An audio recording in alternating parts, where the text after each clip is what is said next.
ایک بوڑھی عورت مسجد کے سامنے بھیک مانگتی تھی۔ ایک شخص نے اس سے کہا کہ آپ کا بیٹا قابل ہے تو پھر یہاں کیوں؟ بوڑھی عورت نے کہا کہ میرے شوہر کا انتقال ہو گیا ہے، میرا بیٹا نوکری کے لیے بیرون ملک گیا ہوا ہے، جاتے ہوئے اخراجات کے لیے مجھے کچھ رقم دے کر گیا، وہ خرچ ہو گئی، اسی وجہ سے میں بھیک مانگ رہی ہوں۔ اس شخص نے پوچھا کہ کیا آپ کا بیٹا آپ کو کچھ بھی نہیں بھیجتا؟ بوڑھی عورت نے کہا کہ میرا بیٹا ہر ماہ رنگا رنگ کاغذ بھیج دیتا ہے جسے میں گھر میں دیوار پر چپکا کر رکھتی ہوں۔ وہ شخص اس کے گھر گیا اور دیکھا کہ دیوار پر بینک کے 60 ڈرافٹ چسپاں کر دیے گئے ہیں، ہر ڈرافٹ 50,000 میں تھا۔ تعلیم یافتہ نہ ہونے کی وجہ سے وہ نہیں جانتی تھی کہ اس کے پاس کتنی دولت ہے۔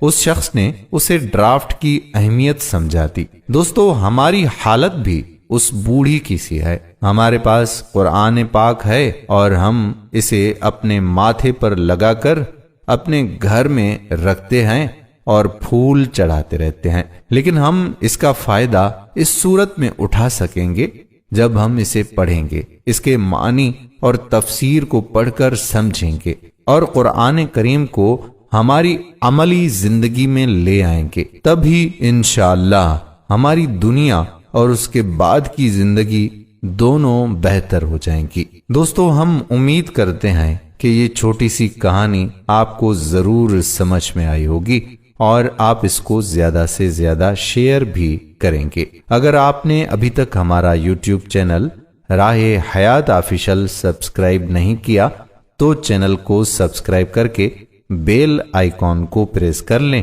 تاکہ یہاں پر جتنی بھی ویڈیوز اپلوڈ ہوا کرتی ہیں ان کا نوٹیفیکیشن آپ کو بر وقت ملتا رہے۔